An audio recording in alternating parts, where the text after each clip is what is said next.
Quem está feliz de verdade com Jesus, gente?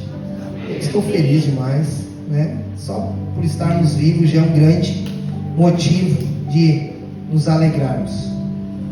A gente não se dá por conta, às vezes acha que as coisas estão difíceis, mas muitas pessoas gostariam de estar no nosso lugar. Muitas pessoas, nas mesmas condições que eu e você estamos, e às vezes a gente não tem coração tão grato, um verdadeiro entendimento, e infelizmente acaba desperdiçando oportunidades. Quero convidar vocês a abrir as vossas Bíblias no livro de, deixa eu ver pela minha Bíblia, 2 Coríntios capítulo 5.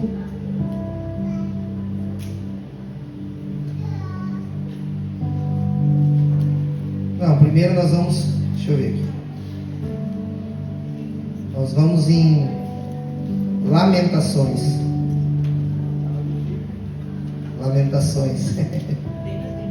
Tem na Bíblia. Antes de Ezequiel. Lamentações, capítulo de número 3. Pessoal, como é que está o ar-condicionado? Tá bom? Tá frio? Quem acha que tá frio aí faz assim. Quem acha que tá quente então? Ou tá bom? Quem acha que tá bom? Tá bom. Legal.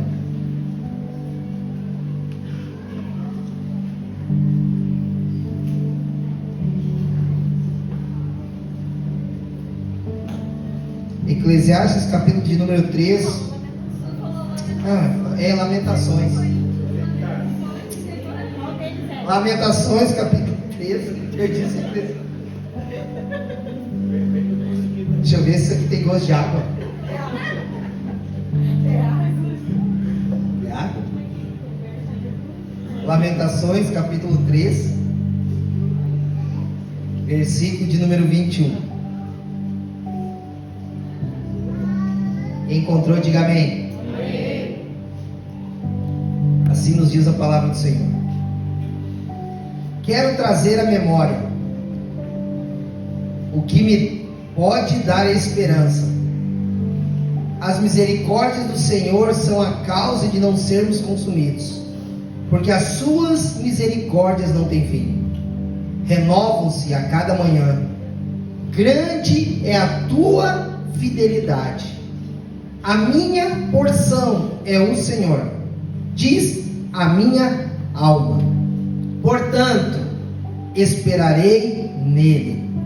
Bom é o Senhor para os que esperam por ele, para a alma que o busca.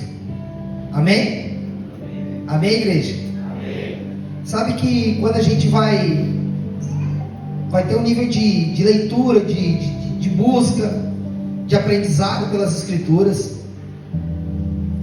a gente usa a expressão a nível de estudo porque a gente quer viver, degustar, aprender. Coisa boa é nós lermos a Bíblia de uma forma em que nós nos colocamos, num lugar, dentro de uma característica de aprendizado. Eu quero aprender as Escrituras, né? A gente, quando era pequeno, assim, ia na igreja, e talvez como você está hoje assim, pode ser, né? Como eu um dia, eu vi as pessoas pregando, eu vi as pessoas falando do amor de Jesus, falando da Bíblia, e muitas coisas iam assim, gerando sobre nós assim, um despertamento. Meu Deus, como Ele conhece, como Ele sabe, como é bom poder ouvir da palavra de Deus, até porque gera tantos efeitos, né? Nós nos sentimos instigados, né? Às vezes a gente entra num ambiente, numa igreja, a gente vem cabisbaixo, as lutas, né? Vamos dizer assim, a gente começa a segunda-feira e a gente, né, vive a semana, o trabalho, vem a fadiga, vem as lutas, vem as provas,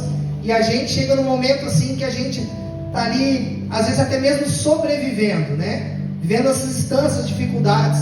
E coisa boa a gente chegar no ambiente de uma igreja como a nossa, bonita, de pessoas bonitas, né?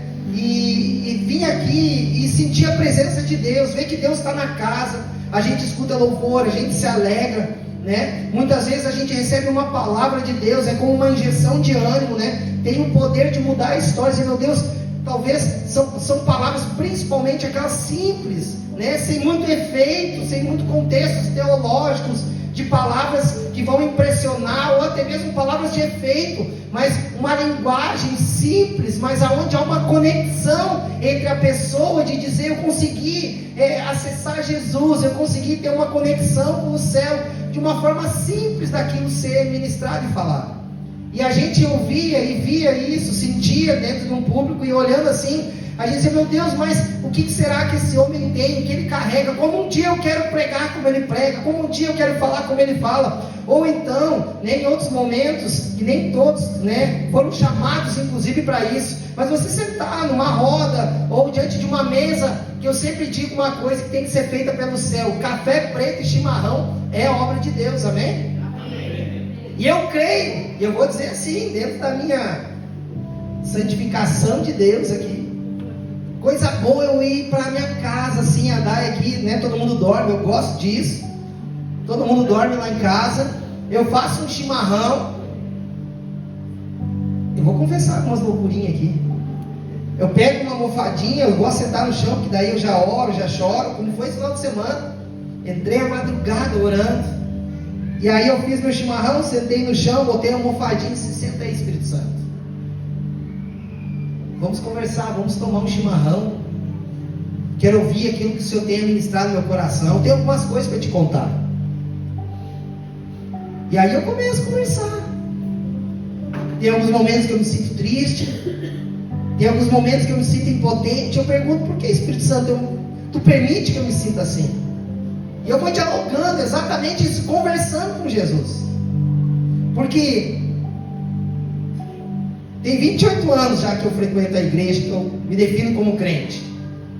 Eu já passei daquela expectativa de querer acessar o céu, de falar coisas que Jesus parece que está enchendo linguiça. Jesus Todo-Poderoso, Tu és o Rei da Glória, não há outro como o Senhor, Tu és magnífico, Tu és Deus sem igual. E a gente ali de joelho dobrado, e está querendo falar palavras bonitas, para querer acessar o céu. E Jesus não é tudo isso, Jesus sabe. Mas sabe o que eu penso às vezes? Para não dizer quase sempre ou sempre.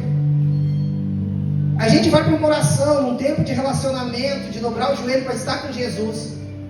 E a gente está cheio de coisas, vamos dizer assim, como a Belinha, que ora antes de dormir.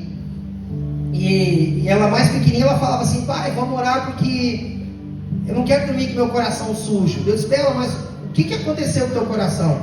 Diz: pai, hoje eu incomodei a mãe, hoje eu desobedeci, hoje eu fiz isso, hoje eu fiz aquilo. E ela tinha preocupação de não dormir com o coração sujo. Então o que precisava acontecer? Pedir perdão, vamos botar as coisas em ordem, para ela dormir em paz, sabendo que não há acusação sobre ela. E aí então a gente já ensinava isso, ela confessava o que tinha acontecido, que eu pedia: mas o que aconteceu, filho? Desobedeci hoje a mãe ficou brava comigo, então nós vamos ministrar o perdão a Deus, já pediu perdão para a mãe, pedir e tal, a gente construía. Então se eu tenho isso como uma base, eu como pai e a minha filha, o que eu estou querendo dela? Vamos ser objetivo aqui, vamos construir aquilo que é certo. E aí nós vamos falar num linguajar onde nós vamos celebrar pelo que está acontecendo, sem ficar com uma expressão enchendo linguiça. E aí às vezes é isso que dá, às vezes parece que o crente ele vai para estar com Jesus, só que ele quer impressionar Deus, e ele começa a falar palavras assim que nem ele sabe o significado. Magnífico, o que significa magnífico? Não sei, mas é bonito falar. Não sabe. Então às vezes o Senhor, para não dizer sempre, ou quase sempre, o Senhor está dizendo: tá, e aí, tá, já passem 10 minutos, 15, isso não é religioso para orar com o relógio, só para dizer: hoje eu orei 1 hora, hoje eu orei 40 minutos, e ele é o religioso, porque não sai do lugar, não construiu nada, ficou 20 minutos e não se aproveita nada naquela oração. E aí de repente, é como se Deus dissesse: tá, assim, vamos parar com isso aí, fala logo que tu está bravo comigo, fala logo que tu se sente que eu te abandonei, fala logo que tu tá bravo que teus negócios não estão bem, fala logo que tu tá bravo com a tua esposa, fala logo que tu pensa em divorciar, fala logo que se tu pudesse, com o teu filho tu faria isso com a tua filha, fala logo que tu pudesse. Por quê? Porque Deus está esperando aquilo que é verdadeiro, que está dentro do coração do homem. Só que aí a gente quer santificar as coisas e quer usar nomenclaturas daquilo que Deus está dizendo. Tá, vamos parar de encher linguiça, vamos ser verdadeiros. O que tu quer de verdade? E naquele momento a gente ser verdadeiro e dizer que não é pecado, gente. E não é murmuração. O Senhor está pedindo, e às vezes está dizendo assim, que eu digo, Senhor, se tu descer aqui, nós se agarremos, eu e tu. Porque a gente se empodera, há momentos na vida da gente, eu gosto disso, de falar porque somos gente. O ser humano é corpo, alma e espírito, é tricotômico. E às vezes a gente quer vestir uma capa, porque a gente olhou o desenho animado achando que um dia a gente ia ser super-herói. E a mulher também acha que vai ser um dia uma mulher maravilha, e não é. Podemos até por um tempo achar que somos, mas vai chegar um momento que o castelinho vai cair. Somos afrontados, temos lutas, guerras, perseguição, afrontas. E nós já vamos entrar nessa palavra que está dentro de um contexto que eu estou falando, que eu estudei essa semana. E esse é o momento onde, por não percebermos, às vezes estamos desperdiçando momentos da nossa vida, por nos identificarmos como cristãos, mas às vezes atos religiosos. E aí a gente não sabe por que Deus não vem. E nesse momento a gente fala assim, eu estou decepcionado. Eu tinha uma expectativa a teu respeito, tu me deixou só. Eu não sei como eu resolvo isso, Senhor. Tu viu que falaram a meu respeito. Senhor, se tu me desse 2 minutos para, Senhor, fechar os olhos, eu ia botar para quebrar. Eu ia chutar tudo. Eu estou com uma raiva. Só que dizer isso às vezes, mas a gente não é crente. Não, a gente não é crente, a gente crê em algo, que nós cremos no Senhor, nós somos gente. E quando somos afrontados, quando somos perseguidos, quando estamos preocupados, nervosos com os negócios, nervosos com o trabalho, não conseguimos mais nos relacionar no nosso casamento como um dia já foi, celebrando, há uma luta, há uma divisão, há uma guerra que está sendo instaurada ali. E a gente não sabe como lidar. E a gente quer chegar diante de Deus, é magnífico, poderoso. Tu és grande, Deus sem igual. E Jesus recebe, porque Ele sabe que Ele é tudo isso. Mas, se nós fôssemos mais objetivos, chegasse já rasgando as vestes, dizer, nossa, eu começando aqui. Vem, Espírito Santo, toma um chimarrão comigo. Larga a cuia, termino a térmica, faço um café preto. E eu estou sentado, chorando com... negócio de guardanapo, como é que é o nome? Bota os guardanapos ali, que até me fugiu o nome agora. Negócio assim de botar os guardanapos. Porque quando eu vou para esses lugares, eu já levo o guardanapo junto. Porque são momentos que eu vou chorar muito. São momentos que eu vou dizer assim, eu preciso de aceitar. Não faz sentido. Eu preciso sentir a tua presença, eu preciso ser guiado pelo teu Espírito. E aí a gente vai, às vezes reclama, para não dizer murmurar. E a gente vive aquele momento, mas depois a gente se arrepende. E a gente começa a dizer, momento dizer, Jesus, eu te amo, se não fosse o Senhor na minha vida, que seria de mim? E o Senhor vai nos levando num campo, o Senhor vai nos envolvendo. E o relacionamento com o vinho se torna cada vez maior. E a gente vai nos tornando através daquilo, com o coração aquebrantado. Vai entrando o espírito da humildade. E nós vamos nos aquebrantando e dizendo, agora eu reconheço que se o Senhor não estiver aqui, eu estou acabado. Até porque se com Jesus está difícil, imagina se eu abandonar. Ou então imagina se o Senhor, a partir de agora, Ele desejar me esquecer, Ele me largar aos verdugos, Ele me abandonar e dizer, tu não tem mais jeito, o que seria de mim? Mas até que isso aconteça, nós precisamos mergulhar num lugar, num ambiente, aonde o Senhor consiga se manifestar diante de nós, e nós precisamos verbalizar o que está dentro de nós. Por isso que a gente às vezes identifica pessoas que se tornam, às vezes, como a gente fala, não, com o tempo deveria ser mais maduro, mas se torna mais duro, céticos, porque são pessoas de um espaço curto, de palavras poucas e sem profundidade, não tem intimidade. Nós falamos aqui no começo, muita oração, muita bênção, pouca oração, pouca bênção, nenhuma oração. O que se espera de um crente que não tem um momento de relacionamento? Sabe qual é o momento que vai sobrar para nós? De murmuração e reclamação. E olha que no contexto da vida que estamos vivendo, isso não vai faltar oportunidade, porque tem sido dias difíceis, terríveis. As guerras não têm poupado, não têm medido esforços. E nesse contexto, quando nós vamos nos entregando, orando, o Senhor está esperando uma expressão de relacionamento, de vínculo. E quando o homem consegue agora se desvincular de si mesmo e ter um nível de entrega, algumas coisas começam a mudar. E nós começamos, por que começa a mudar? Porque respostas começam a vir. A gente já passou nos primeiros instantes, nos primeiros minutos de uma reclamação, ou por que não dizer até uma murmuração. E o nosso coração está envenenado diante de Deus. Talvez a gente não queira, ou um religioso vai dizer: não, eu sei que Deus é perfeito, então por que tu sente isso no teu coração? Por que traumas que estão lá dentro da tua vida, que você nunca conseguiu se curar? É anos que você está na igreja, mas você não se sente liberto daquele sentimento. Por que você não avança? Por que você não agride? Por que você não entra em outros lugares de profundidade, de relacionamento? A sua história não muda. Porque às vezes é uma falta de reconhecimento. Sim, existiu um momento na minha vida que eu clamei a Deus, que eu busquei a Deus. Talvez você vai dizer: pastor, eu fiz propósito, eu orei, eu jejuei, e Deus não me respondeu. E naquele momento parece que criou uma barreira entre mim e Deus. E eu só consigo buscar Jesus quando eu reconheço que eu estou em extrema necessidade. E Deus está dizendo: se eu te abençoo dessa forma, se eu construo algo em favor da tua vida, você aí nunca mais vai sentir a necessidade de mudança. Então é necessário limpar aquele coraçãozinho sujo para você dormir no sentido natural da vida, celebrando em paz.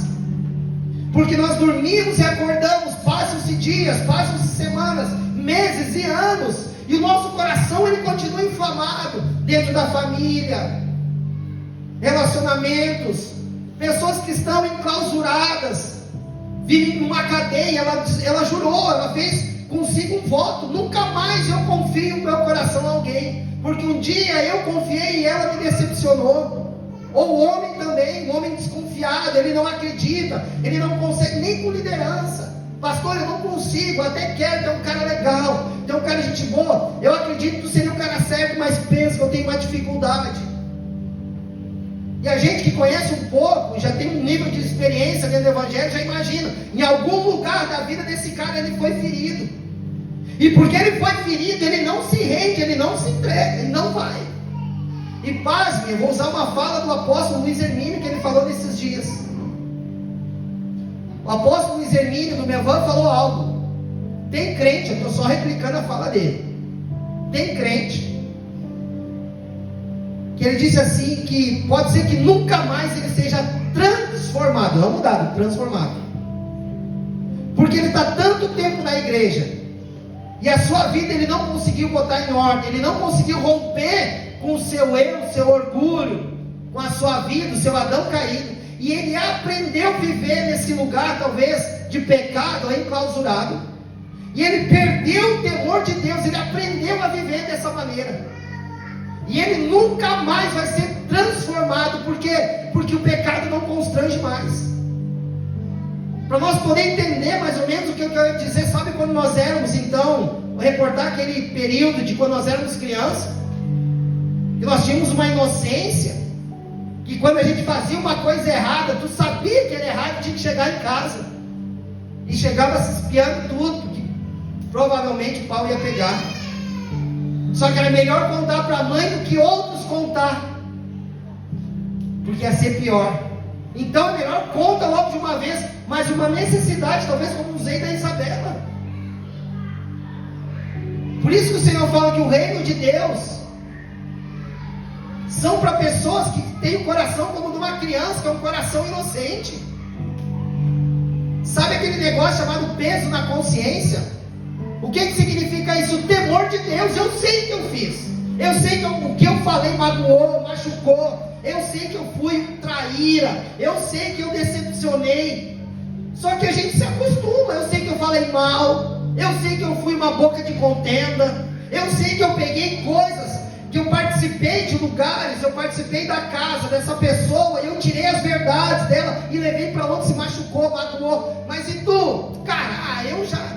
É um coração petrificado, endurecido, não tem mais o temor, ele não pensa que um dia ele vai se encontrar com Jesus, e o Senhor vai requerer todas as coisas. Só que quando a gente pensa isso nos outros, a gente pensa, um dia a justiça vai chegar. E se nós formos um desses hoje? E se o Senhor nos trouxe para cá para dizer: Marcelo, talvez você é esse cara, talvez você falhou com alguém, você não se dá mais por conta, você não faz o caminho de volta, você não é humilde para pedir perdão, você não vai, como é que Deus vai abençoar um cara como esse? Quem está entendendo essa palavra, diga amém. Então, decorrente a tudo que estamos vivendo, tudo aquilo que estamos enfrentando, Deus não é injusto. Deus não tem filhos prediletos. Não, claro que não. Mas por que uns são mais abençoados e outros não? Mas o que é o sinônimo de bênção para ti? Riqueza? A taxa de mortandade é muito maior do rico do que do pobre. O pobre chora se amanhã tiver comida, tomar café, já almoçou e jantou, ele dá glória a Deus e dorme que se forem lá roubar algo que possa ter, nem ele vê o ladrão entrar. O rico, 2 horas da manhã, o milionário, e eu acesso casas como essas, que me chamam para atender famílias, casas, que a esposa faz um esquema, assim, ó, pastor Marcelo, seguinte, tu não consegue, liga para ele, manda uma mensagem, ele vai no banheiro, se ele acordar às 2, se ele acordar às 3, ele vai no banheiro fazer o xixi, não dorme mais, ele está preocupado, porque a empresa dele girava 4 milhões por dia, está girando 2 milhões e meio por dia, e o cara está preocupado porque baixou ali o recolhimento de finanças, e ele está nervoso, ele está com problema, foi no médico, está ansioso, e está falando umas coisas, umas bobagens até agora. E aí eu mando uma mensagem pro cara, e aí faz tempo que não se vê, nós vamos tomar um café. Estava mesmo pensando, estou precisando de ajuda, vem aqui na minha casa, marcamos, a gente vai tomar um café, fala, libera uma palavra. Então a gente acessa lugares, eu sei do que eu estou falando, e falo com propriedade de conhecimento. Então quer dizer o quê? Às vezes as pessoas estão pautando, estão firmando verdades que são inverdades. Porque tem um estilo de vida, um padrão de ser abençoado, é ter um carro, uma casa. E às vezes, a maioria delas.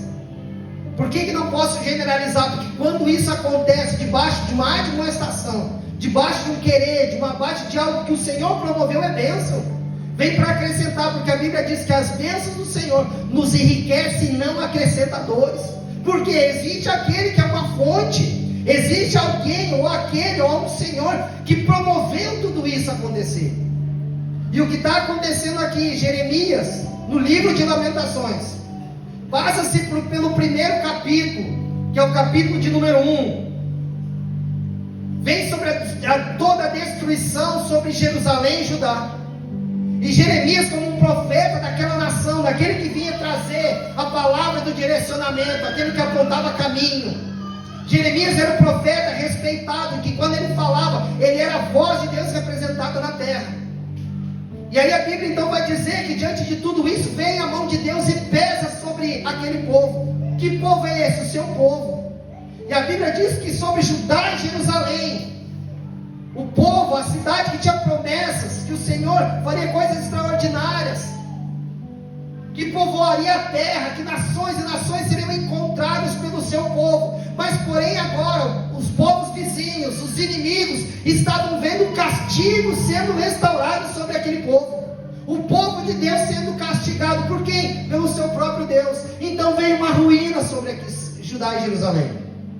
E o primeiro capítulo, Jeremias, ele começa então dentro desse estudo de conhecimento como um profeta, relatando a destruição daquilo como um peso de desobediência do seu povo, de não obedecer a Deus, estavam recebendo um castigo, e a mão de Deus pesando ao ponto de ser destruída. Mas que destruição é essa, pastor? Era uma destruição que povos inimigos, que antes quando se lançavam contra Judá e Jerusalém, pela mão de Deus está sobre eles, eles avançavam, guerreavam, matavam seus inimigos e adversários. Porém agora está sendo algo contrário acontecendo. O mesmo Deus, o mesmo povo, estava sendo agora cometido a estar entrando em guerra, e está sendo destruído por povos inimigos que adoravam a outros deuses, Baal e outros, Azerá e tantos outros deuses que tinha na época. E eles vinham guerrear e venciam. Quem? O povo de Deus, aquele que fazia a promessa, que disse que ia povoar a terra, que ia fazer coisas extraordinárias. Mas o que aconteceu? Desobediência. E a Bíblia depois fala no capítulo de número 2 sobre a ira de Deus contra o povo. Então que vem o Senhor com mão pesada sobre o povo. E aí a gente ganhando um pouquinho mais de tempo, entra então Lamentações, capítulo de número 3, e vem Jeremias com uma palavra de conserto, dizendo: se nós reposicionarmos ele como um profeta, parafraseando um pouquinho como um direito que eu tenho dentro das escrituras, Era Jeremias entrando, pode ser, naquela cidade, olhando, uma cidade com promessa, toda caída, toda ruída, um povo escolhido, um povo de Deus, amém? Amém, igreja? Amém. Povo de Deus, cidade que já passaram por histórias magníficas, de testemunho de coisas gloriosas que Deus fez a obra daquele povo. É a extensão de todos aqueles que saíram do Egito, coisas grandes. É um Deus que não tem limite. Todo mundo sabia disso, mas esse povo agora está em ruína e destruição. Então aí que entra agora a figura de Jeremias no livro de Lamentações. No capítulo 3 entra Jeremias, e aí sim, é como se ele entrasse na cidade como um profeta. E talvez todos estavam de cabisbaixo, talvez todos que permaneceram, que não foram mortos, que não passaram destruições, que não estavam sendo afetados por enfermidade, e que ainda estavam vivos para estarem ali. É como se Jeremias estivesse entrando agora no capítulo 13 e começando a anunciar a palavra de Deus, de um povo desacreditado, desanimado, um povo que já tinha perdido a esperança, talvez dizendo assim, ó, já tentaram de tudo, talvez alguns daqueles já oraram, clamaram, fizeram um propósito de oração, de jejum, para que Deus viesse mudar a história dentro de si. Quem está entendendo essa palavra, diga amém. Amém. Muito similar talvez a qualquer um de nós que estamos aqui. Já passamos por poucas e boas, já caímos algumas vezes, quebramos talvez algumas vezes, e muitas delas perdemos a esperança, inclusive, que alguma coisa poderia mudar. Mas agora o problema do inferno, sabe qual que é? Que ainda que pode ser que por um período de tempo as coisas não estejam acontecendo, mas continua sendo o povo de Deus. Aleluia, glória a Deus. E porque essas pessoas continuam sendo e fazendo parte do povo de Deus, a qualquer momento as coisas podem mudar. A qualquer momento, qualquer start de Deus, a qualquer movimento, o milagre pode chegar, a cura pode chegar na sua vida, a transformação, a vida, um sopro de Deus a qualquer momento pode acontecer. E assim foi com Jeremias entrando dentro de Lamentações, capítulo de número 3. E aí ele começa, vamos se dizer, como se ele tivesse como eu nessa noite. Se permita vivenciar a Escritura para você poder entender essa palavra. Podia ser que Jeremias estivesse como eu hoje aqui, com o microfone na mão. E Jeremias nesse momento, ministrando ao povo de Judá e Jerusalém. E ele começa a dizer exatamente como a leitura que eu fiz no capítulo 3, versículo de número 21. Ele começa querendo gerar um incentivo. Por quê? Porque ele quer trabalhar no lugar daquilo que estava talvez amortecido dentro daquele povo. E ele começa dizendo, nesse cenário, eu quero trazer à memória o que me pode dar esperança. Amém, aleluia. Jeremias começa a dizer, peraí, há um caos no nosso lugar, há um caos nessa casa, há um caos no meu casamento, há um caos nessa empresa, há um caos no meu relacionamento, há um caos, há uma luta, uma dificuldade para pagar os boletos, há um caos nos meus boletos. E a partir de agora eu sei que é o mesmo Espírito, mas ele ministra em nossos corações de formas diferentes. Quem sabe nós não estamos rompendo, quem sabe? Porque algumas coisas dentro de nós não estão ainda bem organizadas. O que fez a separação, o que fez aquela palavra dura ser instaurada sobre o povo, era nível de desobediência, de rompimento, de aliança com Deus. E Deus, porque ama, e o Senhor não quer perder os seus filhos, Deus encontra formas e maneiras de trazê-los de volta. E é lamentável a gente dizer isso, mas infelizmente ou felizmente é bíblico. Hebreus 5,8 diz, ele mesmo sendo filho de Deus, aprendeu a obediência por aquilo que sofreu. Significa o quê? A Bíblia está relatando, ele mesmo sendo filho de Deus, não foi poupado. Aprendeu obediência por aquilo que sofre. E significa o quê? Se eu tiro o sofrimento, eu impeço o processo da obediência. Então, às vezes, a maneira de Deus nos chamar, nos devolver, nos reportar é o quê? Permitindo que algumas coisas venham a acontecer. Por quê? Porque muitos de nós não estaríamos aqui se não fosse por uma dor, por uma angústia, se não fosse por reconhecer que nós precisaríamos ser alcançados por Deus.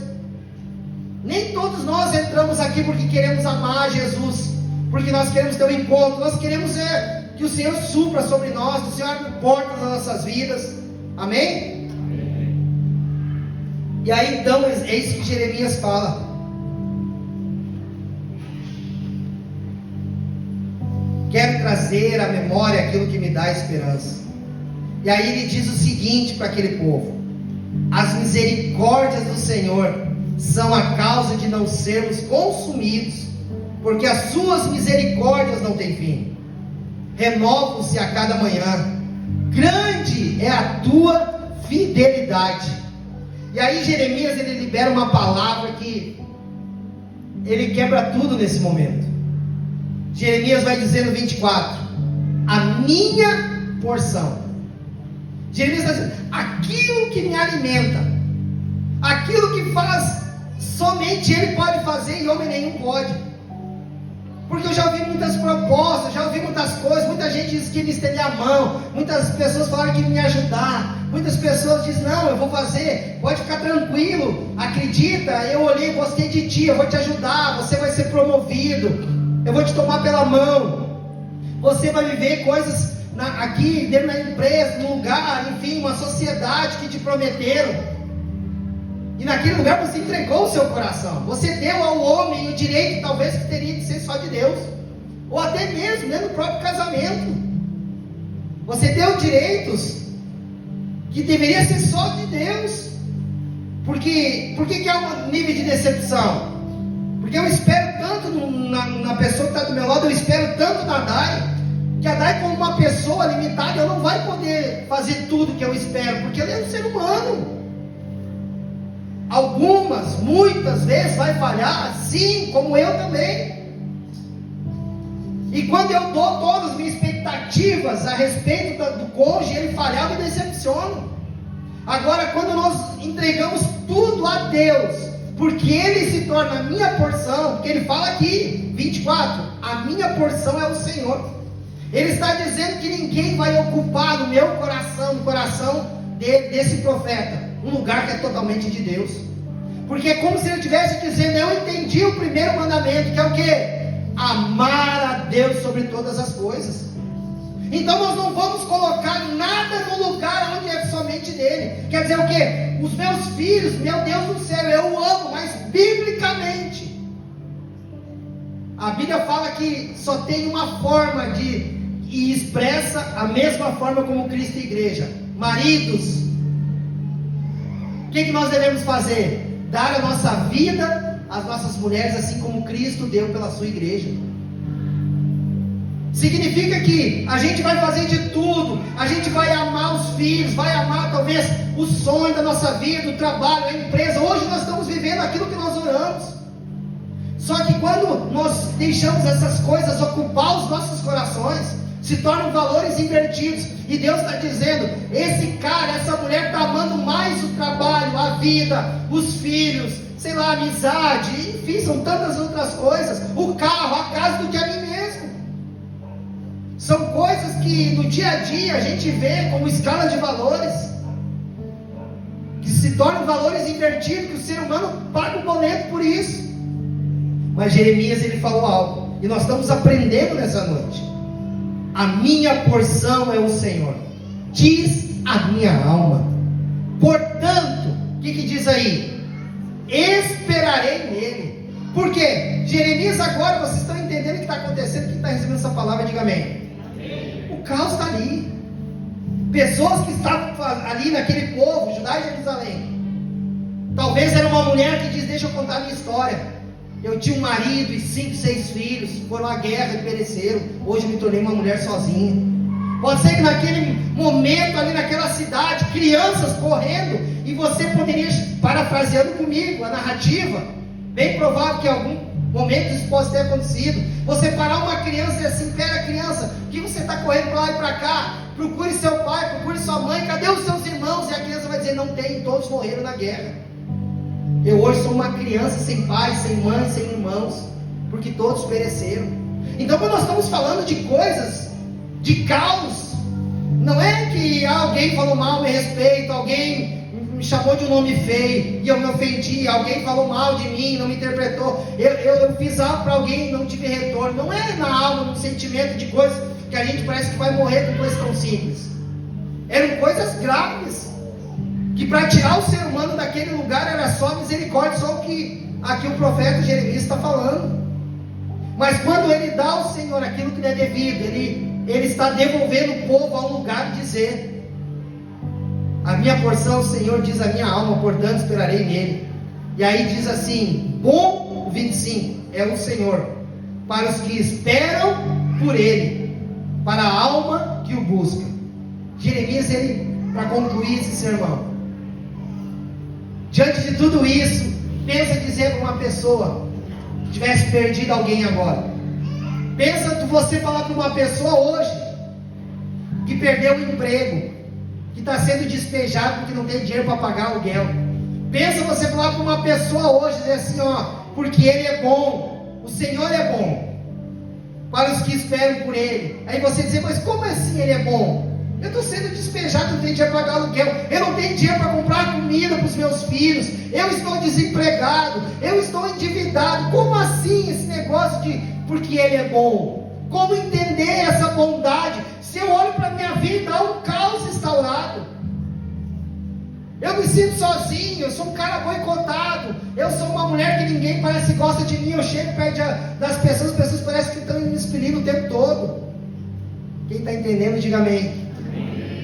E aí agora nós vamos ler a escritura, aqui Jeremias está falando, mas de repente nós vamos estudar a palavra. E aí você se reporta para dentro da Bíblia, você coloca a sua Bíblia dentro desse momento agora. E aí você lê uma coisa dessa e parece não fazer sentido, mas se você estudar, entender o contexto do que está acontecendo, talvez é o Senhor nos chamando a atenção. E nessa noite assim eu creio que pode algumas coisas, ministérios, Deus não mudou. Passará os céus e a terra, portanto as minhas palavras não vão de passar, nenhuma delas vai cair por terra. Então significa que tudo aquilo que Deus falou que Ele é, tudo que Ele prometeu, se as coisas não estão acontecendo, a culpa não é de Deus. A culpa não é de Deus. Certamente em algum período, momento de nossas vidas, nós nos desalinhamos, e aí tardamos o processo de avanço. Eram coisas que nós poderíamos estar celebrando, vivendo hoje, e estamos pagando boletos de situações e circunstâncias, de escolhas erradas. Porque quando nós estamos extraindo a palavra, é isso que está acontecendo aqui. Que prazer Deus tinha de penalizar Judá e Jerusalém, o seu povo, nós lemos aqui. Povo escolhido que tem promessa. Que pai é esse que decidiu do nada? Parece que Deus estava tomando chimarrão e a erva estragada na mão dele, na cuia. Vou prejudicar, eu vou amassar esse povo agora que é o meu povo por nada. Aí nós diríamos, onde está a justiça nesse momento? Que Deus do nada, parece que olhou para mim, Deus, se ele tivesse dormido, acordou errado, e olhou para mim e decidiu me castigar. E aí a gente vai transferindo a responsabilidade ao contexto da vida, nós vamos transferindo a liderança, nós vamos transferir o meu mau momento ao patrão, nós vamos transferir ao mercado. Mas espera aí, quem é que é o dono da empresa que Deus te deu? Eu? Lamento se você pensa assim. Você deveria dizer, o dono da empresa é Jesus, o dono do meu casamento é Jesus, o dono dos meus filhos eu entreguei, consagrei Jesus, o dono da minha esposa é Jesus. Deveria pensar, não, aquele que governa, não exatamente como dono a expressão, aquele que governa nossa casa é Deus, o que governa essa empresa é Deus, o que governa os nossos filhos, tudo aquilo que nós tocamos, o carro que o Senhor nos deu, pertence a Ele, a casa, tudo que temos, tudo que possuímos, quem é a fonte? E quando nós não assumimos, nós transferimos responsabilidades. Você vai entender quando você conversar com alguém, e aí, como é que é teu relacionamento? Não sei, eu tenho poucos amigos. Ou você escolhe errado, ou você talvez não está sendo um bom amigo para ser desejado. Só que o que a gente faz? Ninguém me quer, parece que as pessoas me expulsam da vida, a gente não constrói, a gente não é um agente influenciador. Começa amanhã de manhã, vou te dar uma dica, nós estamos caminhando para o fim. Você chega no trabalho amanhã de manhã. A sua postura de sempre é o quê? Chega no trabalho, talvez vai na sua mesa, sua posição. As pessoas nem notaram que você chegou. E aí você fica influenciado por um ambiente de alguém que nem notou a sua presença. Agora seja um influente, seja uma pessoa que vai influenciar, seja uma pessoa que vai ministrar um ambiente. Já chega de manhã, bom dia, tudo bem? E aí, dormiu bem? Tua expressão, aconteceu alguma coisa, não está bem? Não, está legal. Cara, tudo já é uma oportunidade até para evangelismo, já agora para falar do amor de Jesus. Aconteceu alguma coisa contigo? Teu rosto, semblante está meio caído, não está legal? Você, não, dormi errado, não, mas é isso mesmo, posso ajudar em alguma coisa? Você está ali, você está sendo um influenciador de um ambiente, você está gerando naquele lugar aquilo às vezes que até mesmo você não está conseguindo viver, mas você está expressando uma glória de algo e está contaminando as pessoas que estão à sua volta. Isso tem um poder magnífico. É a mesma coisa no sentido contrário. Você está bem. Se você não entendeu ainda, agora talvez entenda. Você acordou bem, sua casa está bem, seu casamento está bem, sua empresa, seus negócios estão bem. Você está caminhando, você está avançando.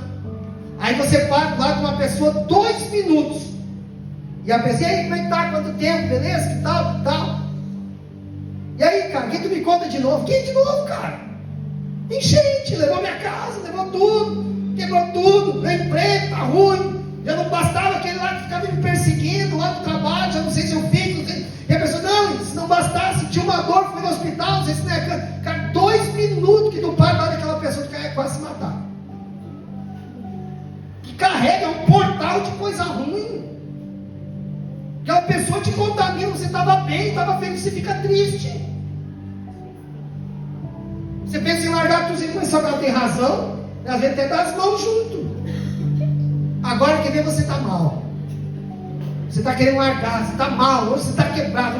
É o dia, tem dia que parece ser noite, sim ou não?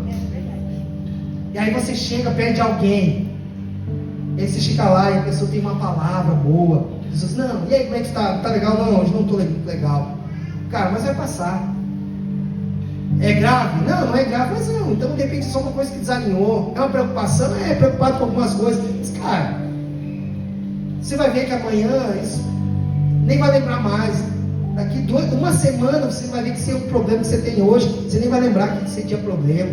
E a pessoa começa a conversar, te libera uma palavra, diz assim, ó, e aí talvez você vai ouvir uma coisa que não vai ter palavra, não vai ter nada. Deixa eu ver onde eu fui essa semana. Fui num velório.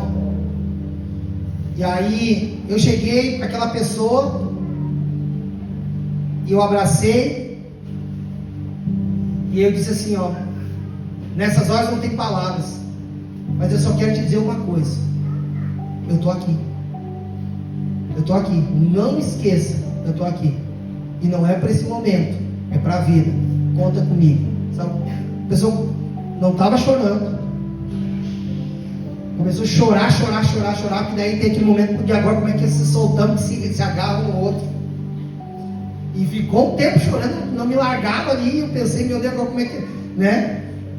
E a pessoa chorando, abraçada, aí depois que ela chorou, aí ela pegou e falou assim, ó, nesse momento de dor era tudo que eu precisava ouvir, saber que tem alguém aqui.